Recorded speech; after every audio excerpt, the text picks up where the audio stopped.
Ya, entonces, como les comentaba, damos inicio a la unidad número 3 con la clase teórica 14, que corresponde a Introducción a la Histología Humana. Unidad 3 y unidad 4 vamos a enfocarnos en lo que es histología, el estudio de los tejidos del cuerpo humano. Y para partir, los resultados de aprendizaje en particular de esta sesión son que ustedes puedan relacionar las estructuras de la célula eucarionte animal con la organización tisular, tisular significa tejido, por medio de la observación de muestras histológicas. Muestras histológicas son cortes de tejidos que ustedes van a poder ver al microscopio. Además, que sean capaces de describir los tejidos fundamentales que forman parte de los órganos del cuerpo humano a través de la observación de estas muestras histológicas, usar la clasificación de los tejidos fundamentales para asociar la estructura de los órganos del cuerpo humano, o sea, saber el nombre correspondiente, cómo se escribe este nombre de manera correcta y cuál vendría siendo la función que cumple a nivel del órgano. Y adicionalmente, que sean capaces de aplicar los componentes histológicos junto a la estructura anatómica del cuerpo humano, relacionándolo con la función de cada sistema que forma parte del cuerpo humano. O sea, en este sentido, vamos a pasar. Ustedes ya tienen el curso de anatomía en que ven anatomía de forma macroscópica, ven los órganos, sus partes, el cerebro, las fisuras que tiene, lóbulo frontal, parietal, occipital. Eh, pero nosotros ahora nos vamos a enfocar en lo que vendría siendo la anatomía microscópica, ¿ya? Como si hiciéramos cortes de las distintas partes del cerebro y vamos a ver cómo están compuestos y qué estructura tienen estos tejidos cerebrales, qué características van tomando. Eh, y a eso asociarlo a sus distintas funciones que pudieran estar cumpliendo dentro de sus distintos contextos a nivel anatómico macroscópico.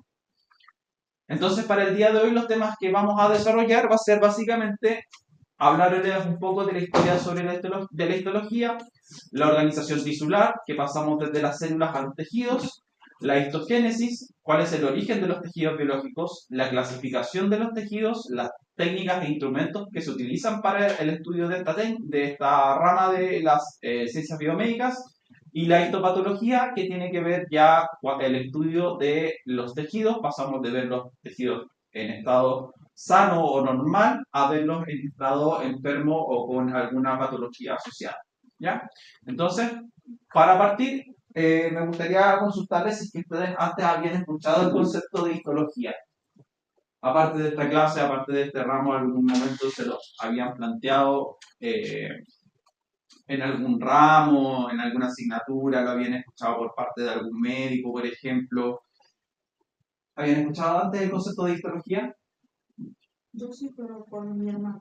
Estudia tecnología. Ya. Y más o menos, ¿qué idea le dejo de lo que era la histología? Ella hablaba como que de los tejidos, de la composición, función. Composición y función van de la mano. De hecho, no sé si se acuerdan que yo alguna vez les dije que la forma determina la función, la forma de las cosas que tienen determina la función. Ya. En este caso también aplica para la histología. La forma que tiene un tejido o la distribución que tienen las células dentro de un tejido determinan también su función. ¿Ya? Entonces, en base a eso, es comprender que la histología como definición en sí es el estudio de los tejidos del cuerpo humano, cómo están formados, cómo funcionan y cómo se relacionan entre ellos, cómo se relacionan estos distintos tejidos entre ellos, porque existen, entre comillas, comunicación entre ellos, cooperación entre ellos. No trabajan de manera independiente, sino que trabajan de manera conjunta. Y en particular trabajan de manera conjunta cuando lo vemos en el sentido de los distintos órganos y sistemas que tenemos en el cuerpo humano. Entonces, lo que nos vamos a enfocar básicamente durante estas dos unidades es ver, por una parte, cómo funcionan de manera normal, cuál es la estructura normal que deberían tener los tejidos, tejido renal, tejido respiratorio. Les estoy dando ejemplos en general, no los vamos a alcanzar a abarcar todos. Eh, pero la idea es que veamos cómo es en estado normal y compararlo después en estado frente a alguna alteración. Y ahora yo les pregunto, y aquí me pueden dar su opinión. ¿En qué se relaciona la histología con la kinesiología? ¿Por qué creen ustedes que incluimos histología dentro de esta asignatura?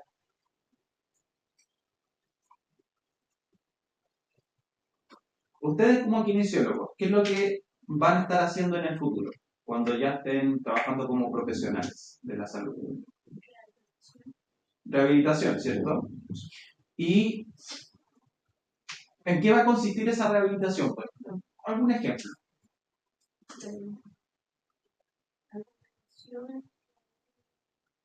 Ya, y generalmente las lesiones que van a tratar como kinesiólogos, ¿de qué carácter van a ser? ¿De qué tipo? ¿Dónde va a estar el daño? Ya, ¿en qué tipo de tejido podría estar? Muscular, principalmente. Uno tiende a pensar que los kinesiólogos van a ver como, no sé, pues, por ejemplo, la rehabilitación de una persona que se rompió un tendón o que se desgarró un músculo, ¿ya? Ahí ya entramos a trabajar con tejidos. Van a trabajar a nivel macro, obviamente, van a trabajar con todo lo que es, no sé, por ejemplo, si la persona voy a agarrar el ejemplo de mi mamá, y ya tuvo problemas al manguito rodador en el hombro, se tuvo que operar y la mandaron a sesiones de kinesiología. Y tenía que hacer ejercicio porque al principio no podía levantar el brazo más que este nivel y después pudo subir y ya alcanzó un nivel importante de normalidad de función del brazo gracias a las sesiones kinesiológicas. Pero no solamente va a ser a nivel muscular, no solamente va a ser el trabajo a nivel del, eh, eh, en este caso, pongámosle órgano al músculo, sino que también van a estar abarcando otros tipos de tejido. Por ejemplo, yo les di el caso de la ruptura de un tendón. El tendón en sí no es un tejido muscular, tiene otra clasificación. La vamos a ver más adelante. Y también van a estar trabajando con eso. Les doy el ejemplo mío. Yo el año pasado me caí andando en scooter y cuando me caí sobre mi lado derecho, estirando el brazo derecho y yo peso como, en esa época pesaba como 70 kilos y me caí con todo el peso hacia el hombro derecho. Durante un mes estuve con dolor en el hombro, no podía moverlo bien, me costaba hacer ciertos movimientos, pasé por, primero, radiografía, no se notaba nada que hubiera alteración. Ecotomografía, no se notaba nada que hubiera alteración. Hasta que al final, y seguía con dolores y molestias, hasta que al final llegamos a una resonancia magnética en la cual sí encontraron que tenía una microfractura a nivel de la cabeza del húmero. Entonces ahí estaba la explicación de por qué me dolía todavía el hombro y el brazo al hacer distintos movimientos. Y me mandaron a sesiones con kinesiólogos. Entonces, en este caso, por ejemplo, que le estoy dando, no trabajamos con músculo ni trabajamos con tendón, trabajamos con hueso, ¿ya? Porque también había que hacer un proceso de reparación del tejido óseo. ¿Para qué? Para que se reparara de manera correcta, para que no hubiera, por ejemplo, que el tejido óseo no creciera de manera desproporcionada o de manera incorrecta. Entonces, la base de las rehabilitaciones que ustedes van a hacer tiene un componente de ciencia básica que está dada por la histología. Por eso es importante que ustedes sepan reconocer o, por ejemplo, si en algún momento les llega algún paciente con un informe radiológico o algún informe histopatológico y que diga el tipo de alteración que tiene, ustedes puedan ser capaces de por lo menos entender de lo que se está hablando, de lo que les están diciendo, el informe. Es decir, ya, ok, esta persona tiene una alteración de carácter muscular, por lo tanto tengo que enfocarme en hacer este tipo de rehabilitación. Ok, Cristian se cayó y tiene una microfractura en la cabeza del húmero, por lo tanto tengo que enfocarme en hacer este tipo de rehabilitación, porque si yo hago rehabilitación de tipo muscular, no le va a servir. Ok, esta persona se cortó el tendón de Aquiles, por lo tanto, tengo que enfocarme en hacer rehabilitación de carácter de tejido conectivo, específicamente de este tipo de tendón y que haga este tipo de ejercicios para poder rehabilitar. Entonces, esas cositas que se ven pequeñas en lo macro y en la rutina diaria, tienen implicancias a nivel básico de este aspecto histológico. Entonces, por eso lo incluimos como parte de la asignatura para que entiendan lo que hay detrás. porque como yo les había dicho antes, toda alteración que uno presenta en el cuerpo humano se puede explicar a nivel de la célula, o a nivel, en este caso, del tejido, ¿ya? Por ejemplo, una gastritis que le esté ocurriendo se puede explicar porque, no sé, las células intestinales están secretando mucho más eh, líquido y por eso está teniendo episodios de vómitos y diarrea porque hay una infección bacteriana. Pero es la célula la que está detectando y generando esta respuesta. Al final lo vemos en todo el órgano, pero podemos encontrar la explicación a nivel celular. ¿Ya? Entonces, ustedes van a estar trabajando directamente con los distintos tipos de tejidos, mayoritariamente con tejido muscular, tejido óseo, tejido conectivo. Incluimos igual otros tipos de tejidos que pudieran ser relevantes para su quehacer como profesionales, pero esos van a ser los principales que ustedes van a estar trabajando como futuros kinesiólogos. Entonces, para partir la clase de hoy día, es importante que sepan que la histología es una rama de las ciencias biomédicas, y en particular de la anatomía, que se encarga del estudio de la organización estructural y funcional de los tejidos biológicos, y principalmente lo hacemos mediante el uso del microscopio, ¿ya? Porque yo les había comentado que si bien en la anatomía macroscópica ustedes pueden hacer a través de las simulaciones, no sé si les ha tocado trabajar con órganos en sí en anatomía, han trabajado con corazón, cerebro, cortes de cuerpos humanos, ¿no? Ya. Corazón. Corazón sí. Ya. Perfecto. Entonces lo pueden ver a nivel macroscópico, lo pueden tomar, lo pueden mirar, pueden ver los atrios, pueden ver los ventrículos, pueden ver dónde están las distintas conexiones, las arterias, cómo es el grosor de las arterias, de las venas, entre otros.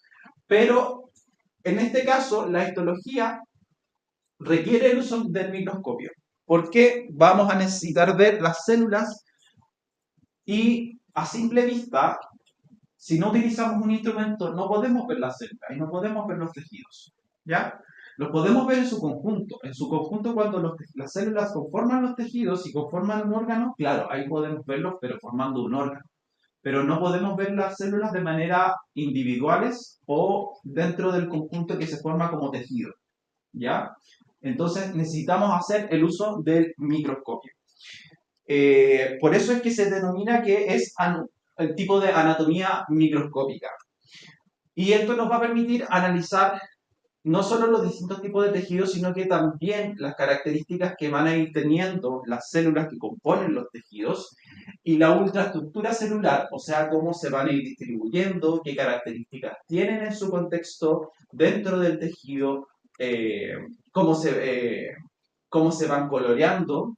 De hecho, los colores que presentan son importantes en el sentido de que nos va a permitir discriminar cuál es el citoplasma, cuál es el núcleo, si logramos distinguir otro organelo, si logramos distinguir fibras, por ejemplo, como fibras de colágeno, fibras reticulares. Entonces, eso es lo que se refiere a autoestructura, las interacciones que pueden haber entre las distintas células y las células con la matriz extracelular. ¿Se acuerdan que yo les hablé del glicocálix en algunas clases anteriores? Ya, esa es parte de la matriz extracelular. Y cómo esta organización tisular de los órganos, el aparato y los sistemas funcionan en condiciones fisiológicas y en condiciones patológicas. Entonces, cada uno de estos tejidos va a tener características especiales y funciones específicas dentro de nuestro cuerpo. Y como parte de esta rama de estudios de ciencia biomédica, nos queda la frase de Albert von Szent-Györgyi, que fue uno de los primeros patólogos, histopatólogos, que citó que si la estructura no nos cuenta algo de la función, es que no estamos observando correctamente. O sea, lo que vayamos a ver en las muestras de tejido tiene que contarnos un poco sobre la función que va a estar cumpliendo este tejido dentro del órgano. Y de esa manera es que a través de mirar el microscopio, la histología, vamos a lograr comprender y siempre tienen que hacerse la pregunta de ¿por qué tiene esta forma y qué función va a estar cumpliendo gracias a la forma que está teniendo? Y aquí tenemos ya distintas muestras de tejido. Por ejemplo, tejido epitelial. Estas son las 4 grandes categorías de tejido que vamos a ver a lo largo de las sesiones que nos quedan estos dos meses. Tejido epitelial, tejido conectivo, tejido muscular y tejido nervioso. Todos los tejidos que tenemos en el cuerpo humano caben dentro de estas 4 categorías. ¿Ya?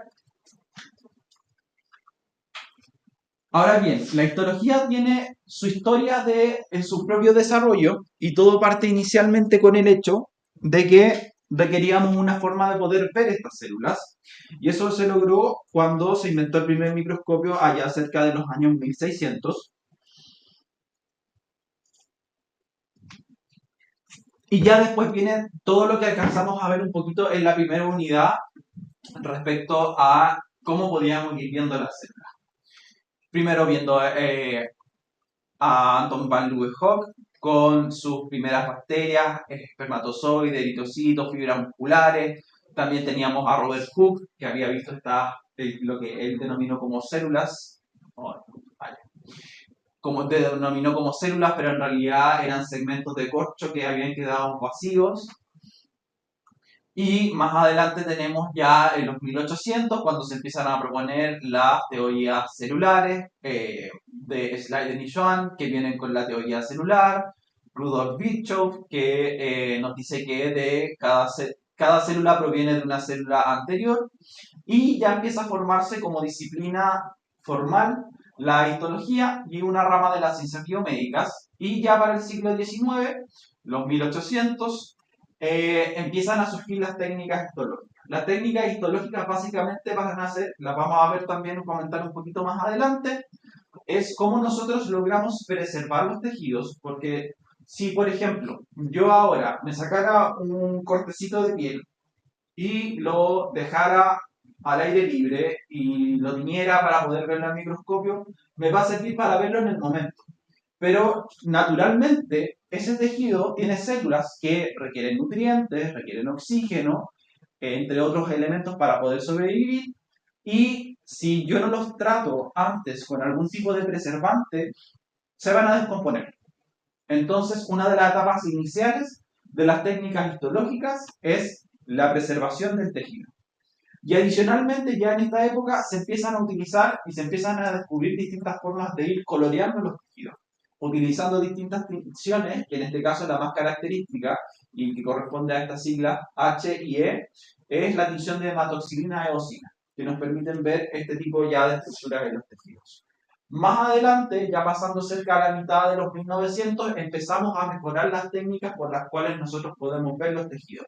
Surge el microscopio electrónico, que nos permite ver ya la ultraestructura celular, que es básicamente poder ver los organelos, la microscopía confocal, en lo cual podemos ver a las células en 3 dimensiones, la microscopía de fuerza atómica, que nos permite ver con mucha mejor resolución características de las células a nivel incluso de las proteínas, y se empiezan a utilizar distintos marcadores fluorescentes que nos permiten hacer un análisis ya no de las muestras, por ejemplo, ya no es necesario que provengan de agentes muertos, sino que directamente de agentes vivos y ya tienen un marcaje basal con proteínas que son fluorescentes.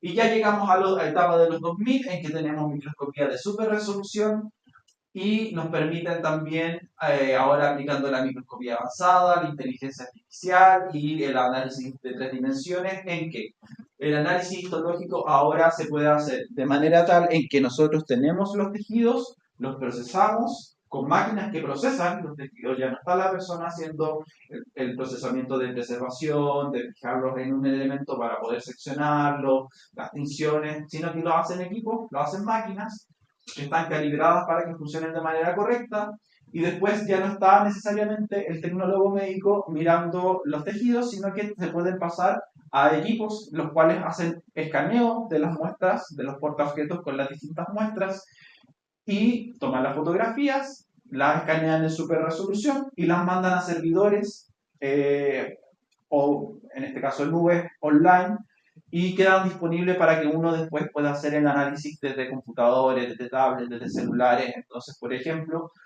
Ya al día de hoy nosotros podríamos tener, por ejemplo, una muestra de, no sé, eh, una biopsia que le hicimos a un perrito que tenía una masa a nivel del estómago que no sabemos qué es, que nadie logró ponerle una definición, pero hay un veterinario que vive en Londres, que es especializado en tumores gástricos, y nosotros podemos hacer el procesamiento histológico acá en Santiago, se sube a una plataforma y se lo podemos enviar a Londres y podemos que se haga el procesamiento y el análisis durante el mismo día incluso. Entonces ya hemos ya avanzado tanto que tenemos esas capacidades tecnológicas. Ahora bien, si ustedes se acuerdan de cómo era la estructura que teníamos respecto a la organización de los sistemas biológicos, pasábamos desde la célula y cuando teníamos distintos tipos de células juntas, lográbamos formar los tejidos. Y lo importante a destacar con esta diapositiva es que las células que tenemos en nuestro cuerpo se caracterizan porque no todas tienen la misma forma ni el mismo tamaño. Hay células más grandes que otras. Por ejemplo, los glóbulos rojos que ustedes ven acá tienen un tamaño de 7 micrómetros. ¿Ya? Pero, por ejemplo, este de acá, que corresponde al soma de una neurona, que es el cuerpo neuronal, tiene un tamaño más grande de unos 20 micrómetros y su axón, su proyección, puede llegar a medir incluso 1 metro. No sé si se acuerdan que yo en algún momento en la clase de potencial de acción les dije que las células nerviosas que están como desde la caudaquina a nivel ya de la pelvis, para poder inervar hasta los dedos de los pies, tienen que tener prolongaciones axónicas larguísimas. Entonces, si nosotros llegamos hasta acá con el cuerpo de las neuronas, la proyección axónica tiene que lograr llegar hasta abajo y eso es por lo menos fácil 1 metro de distancia. Entonces, no tienen el mismo tamaño y no tienen la misma forma. Estas dos células se encuentran en el mismo tejido. Estos son los glóbulos rojos y estos son los glóbulos blancos. En este caso es un neutrófilo. Y de hecho, los neutrófilos tienen mayor tamaño y ya la primera característica que podemos notar es que, por ejemplo, los glóbulos rojos carecen de núcleo y los neutrófilos sí tienen un núcleo, pero no es un núcleo convencional que podemos ver, por ejemplo, en esta muestra o en el soma de la neurona, que sea de tipo redondeado, circular, sino que tiene un núcleo lobulado. Forman lóbulos. Este es un lóbulo, otro lóbulo, y se les llama polimorfonucleares, ¿ya? Entonces, ya aquí tenemos una de las primeras características que nos dice que las formas van a ser distintas de las células, sus funciones van a ser distintas también. No todas van a estar cumpliendo la misma función porque obviamente tenemos que y requerimos que en los distintos órganos se cumplan distintas funciones y que los tamaños de las células van a ser distintos. Pero sin embargo, en su conjunto, todas las células del organismo pueden estar cumpliendo alguna de estas funciones, ya sea la absorción de nutrientes, por ejemplo, células del epitelio intestinal, la secreción de algún compuesto, como las células de alguna glándula, como las glándulas mamarias, secreción de leche, o las células de la tiroides, secretando las hormonas tiroideas, que se encarguen de la respiración, como las células del epitelio alveolar, que hacen el intercambio gaseoso, el proceso de excreción, que puedan responder, la irritabilidad significa que puedan responder a los estímulos ambientales, por ejemplo, el hecho de que ustedes sientan frío o sientan calor y que lo puedan sentir, ese cambio de temperatura, significa que la célula logra sensar esos cambios del medio ambiente y eso se denomina como irritabilidad, ¿ya? Entonces las células, por ejemplo, neuronales o nociceptivas, que son aquellas que se encargan de sentir la presión, la temperatura, por nombrar algunas, tienen esta característica. Las neuronas se caracterizan por presentar conductividad, es decir, transmitir el impulso nervioso, y hay células también que se encargan de la reproducción. tanto a nivel del organismo, y ahí ya vimos el ciclo celular, que hay células que se van reproduciendo a sí mismas, pero esta apunta más hacia la reproducción del organismo en sí. ¿Alguna duda hasta este punto? Ya, súper. Esta diapo habla un poquito más de lo que ya habíamos comentado antes, en que la mayoría de las células que tenemos en nuestro organismo van desde los 10 hasta los 100 micrómetros de diámetro, y que lo importante es que yo les dije que si tomamos una célula de manera individual, no la vamos a poder ver a simple vista, va a ser invisible porque no tienen color. De hecho, si ustedes se pinchan el dedo, ponen una gota de sangre sobre un portaobjeto, le ponen un cubreobjeto y lo miran al microscopio, se van a dar cuenta que los glóbulos rojos, por mucho que se llamen glóbulos rojos, tienen una palidez rojiza, pero no tienen color rojo. ¿Ya? Para que se vean rojizos como lo habíamos visto a este nivel, se requieren tinciones, ¿ya? Y por lo tanto, en la práctica van a estar siendo invisibles. Ahí uno juega con los contrastes, juega con más o menos la intensidad de la luz del microscopio para poder verlos, pero a simple vista no los vamos a poder ver, ¿ya? Yo les dije que algunos de ellos tenían una medida en promedio de entre 10 a 30 micrómetros. Sin embargo, hay algunas que pueden llegar a tener hasta 1 metro de longitud en sus prolongaciones axónicas. Y aquí lo importante es que hay distintas células que podemos ver a nivel de vista sin ningún instrumento. Por ejemplo, no sé, la altura de un humano, el largo de algunas células nerviosas, huevos de gallina, huevos de ranas, y ya desde cierto punto requerimos del uso de microscopía en que podemos ver la mayoría de las células de vegetales y animales, podemos empezar a distinguir el núcleo, la mayoría de las bacterias y en algunos casos incluso las mitocondrias. Y acá ya bajamos en este rango. También entra lo que es la microscopía electrónica, que ya tiene mayor poder de resolución y podemos ver incluso virus, ribosomas, proteínas y en algunos casos hasta lípidos. Y ya hay mayor capacidad de poder estudiar a nivel microscópico, que incluso se han visto hasta el nivel atómico, ¿ya? Pero eso se escapa de la materia de nuestra sesión.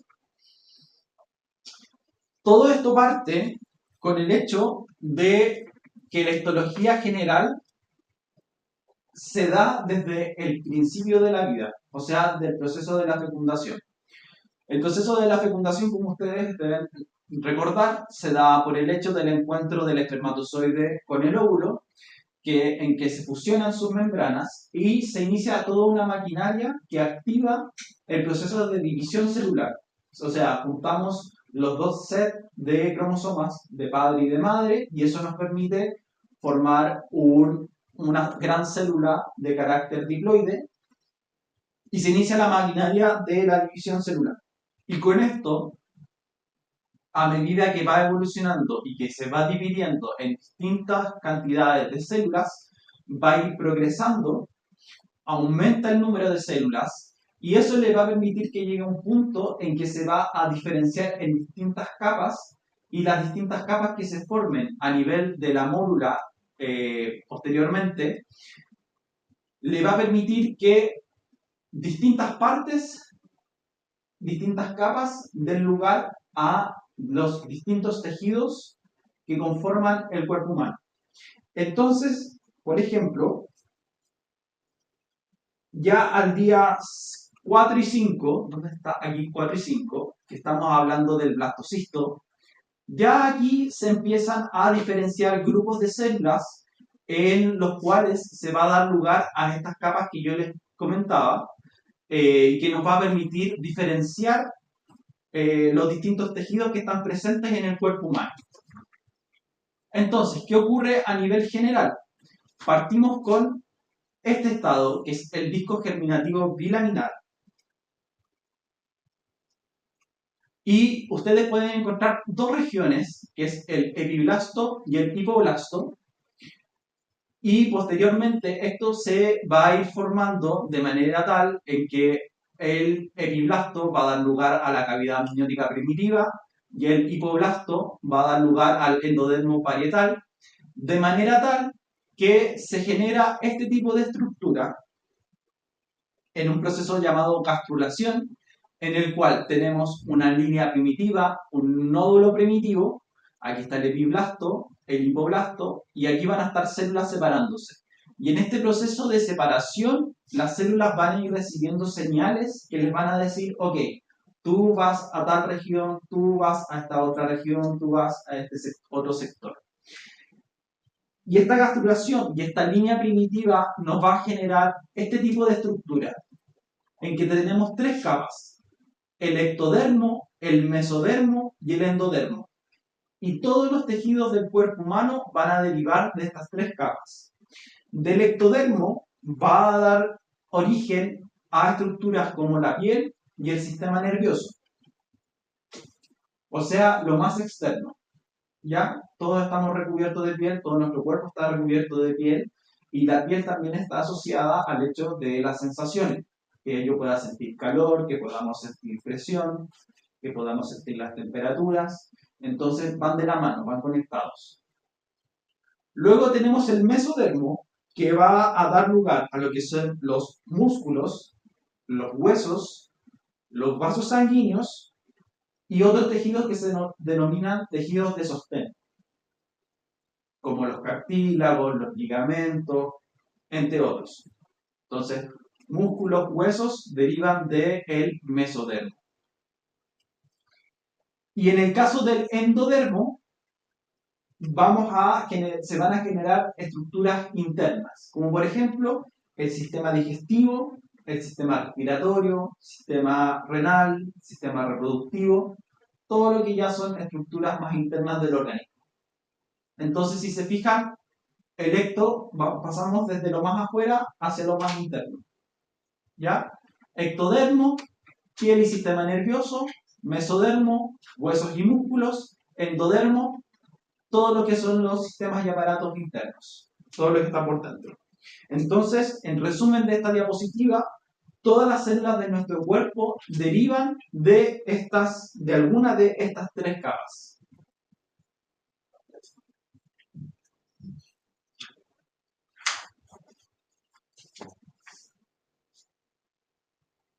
¿Vamos bien? Ya. Ahora bien, yo les había comentado un poquito hace un ratito que los tejidos en general se clasifican en 4 grandes grupos. Aquí hicieron una división anterior y los dividieron respecto a sus modificaciones que iban teniendo las distintas células. Entonces, pero principalmente se clasifican en epiteliales, conectivos, musculares y nerviosos. En los tejidos epiteliales tenemos que pueden ser de revestimiento, como la piel, como el epitelio alveolar, como el epitelio gástrico, y que su función va a ser revestir y proteger. Pueden pensar directamente en proteger en el hecho de la piel. La piel nos va a proteger del polvo, de las bacterias que se presenten en el medio ambiente, por ejemplo. Y también el tejido epitelial va a dar lugar a las glándulas o de células epiteliales de secreción. Las glándulas salivales, las glándulas mamarias, el mismo páncreas, que también tiene funciones glandulares, y se va a encargar de secretar distintas sustancias. En el caso de las glándulas salivales, la secreción de la saliva; las glándulas lacrimales, de las lágrimas, entre otras. Esos son la clasificación de los tejidos epiteliales. También tenemos los tejidos conectivos, que se encargan de conectar y sostener a los otros tejidos que están asociados. Entonces, vamos a tener que están el tejido conjuntivo, que se encarga de conectar a los órganos y tejidos; los tejidos de tipo conectivos cartilaginosos, que permiten el sostén de los órganos; y los tejidos conectivos de carácter óseo, que forman básicamente los huesos del cuerpo humano.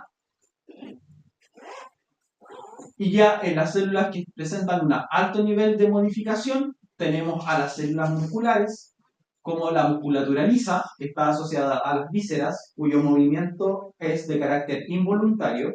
Por ejemplo, existe la musculatura lisa a nivel intestinal para que se pueda mover el alimento, pase a través del intestino delgado, y ustedes no controlan ese movimiento. Entonces, esa musculatura es de carácter lisa y tiene movilidad involuntaria. Ustedes no están pensando directamente en que haya movimiento a nivel de sus intestinos. Está la musculatura estriada, que es la que forma parte de los bíceps, parte, no sé, de los tríceps, en que aquí ya sí son músculos en los cuales nosotros tenemos la propiedad de generar movimiento voluntario. Y adicionalmente, otra categoría es la musculatura cardíaca, en la cual básicamente es la musculatura del corazón, que tiene características especiales porque se inerva con tejido nervioso y tiene también propiedades de conducción eléctrica que le permiten el hecho de estar contrayéndose y distendiéndose de manera autónoma. Y por otra parte, al final tenemos el tejido nervioso que conforma toda nuestra red, ya sea del sistema nervioso central o del sistema nervioso periférico. Y nos permite coordinar al organismo en general. De esta forma, tenemos distinta clasificación de los tejidos. Para partir, tenemos el tejido nervioso, en que podemos ver que aquí hay neuronas, cuerpos neuronales y fibras neuronales dentro de ellas. Y ya, por ejemplo, a nivel cerebral podemos distinguir que está la materia blanca y la materia gris. La materia blanca se encarga de contener las fibras nerviosas y es blanca por el hecho de que la mielina, cuando se conjuntan muchas fibras de mielina de los axones, toma ese color blanquecino. Es como la mielina, acuérdense que era un tipo de lípido, un tipo de grasa. Entonces, no sé si han visto cuando la mamá fríe con manteca, o han visto la manteca es blanca. Ya, piensen en eso cuando les hablen de la materia blanca. Y la materia gris contiene todo lo que es el soma o el cuerpo de las neuronas y adicionalmente todas las otras células de soporte que están para ayudar a las funciones de las neuronas. Los astrocitos, se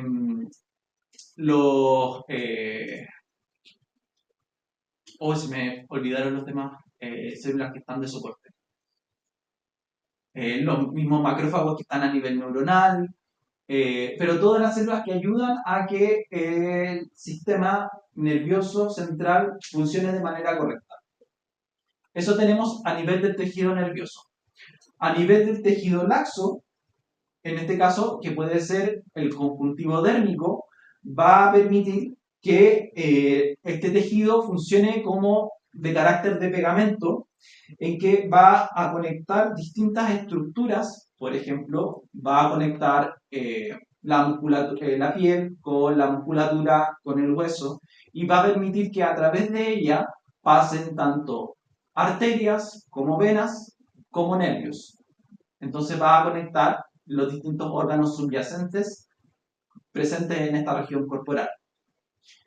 Por otra parte, tenemos al tejido conectivo especializado, cartilaginoso, que en esta infografía nos muestran al cartílago elástico, que se caracteriza por ser flexible y estar presente a nivel de la laringe, mientras que el cartílago hialino es un poco más duro, aunque igual sigue siendo flexible, y está presente a nivel de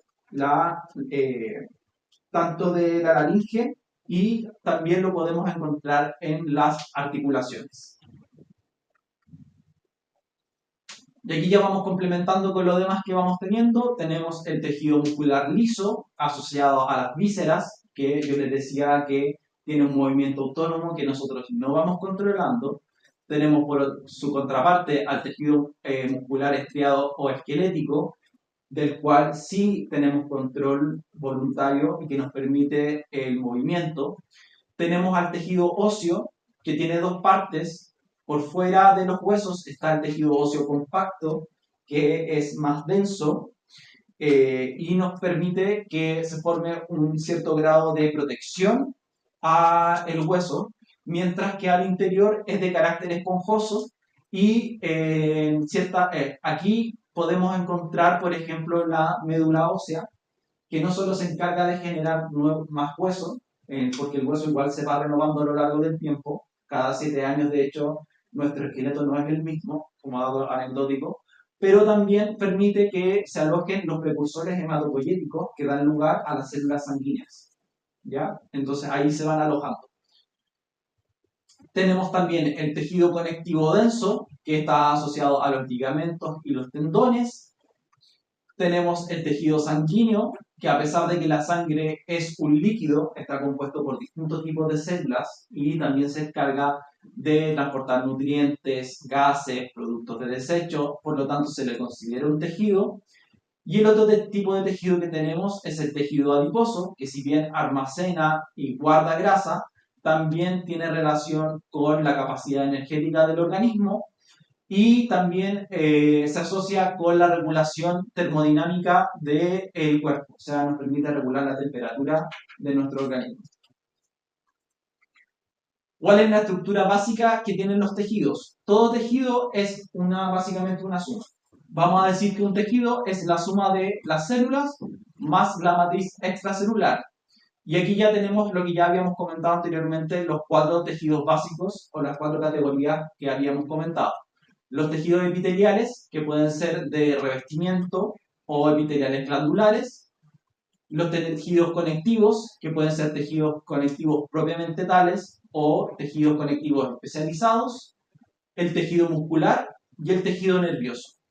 Y cada uno de ellos va a tener características respecto a sus células y a la cantidad de matriz extracelular que va a estar presentando el tejido. ¿Hay necesidad de que se lo vaya detallando más o con la tablita les va quedando claro? ¿Sí? Para que la repasen. Más allá de eso, no vamos a entrar más en profundidad. Esto es básicamente lo que yo les había comentado y se lo voy a hacer como un relato. Obtenemos una muestra, por ejemplo, nos mandan una biopsia al laboratorio de, no sé, de una muestra de mama, porque tenemos la sospecha de un nódulo de una paciente que en la mamografía le apareció un nódulo, le hicieron una biopsia, la mandan al laboratorio. Lo primero que se hace es preservarla, ¿ya? Ponerla dentro de sustancias, embeberla en sustancias en las cuales evitemos la muerte de las células, o las preservemos por lo menos su estructura, ¿ya? Posteriormente, esta muestra nosotros tenemos que ponerla dentro de alguna sustancia que nos permita hacer cortes muy finos para poder ver las características celulares.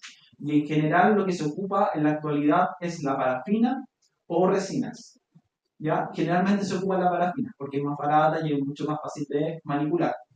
Entonces la muestra ya fijada, que quiere decir que está preservada, se embebe en parafina, la tapamos en parafina básicamente, y posteriormente tomamos, esto se forma como un bloquecito pequeño, y lo llevamos a un equipo, que es el que está acá arriba, que se llama micrótomo, que hace cortes muy finos. Es como un cuchillo que el micrótomo lo que me permite es definir cuán grueso va a ser el corte.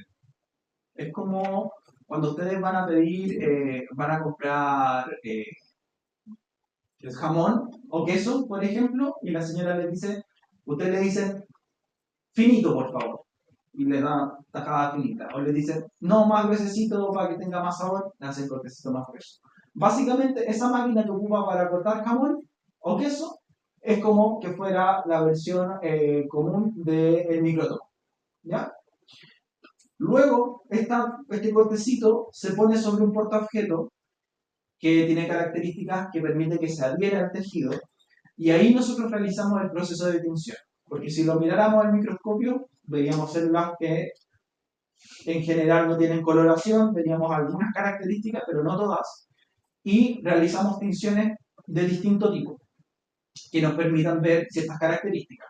Por ejemplo, si a mí me interesa ver características generales del tejido, una tinción con hematoxilina de eosina me permitiría ver la distribución de las células, su citoplasma y su núcleo, y ver características generales. Pero, por ejemplo, si yo tengo la sospecha de que hay un exceso de colágeno, voy a utilizar otro tipo de tinción.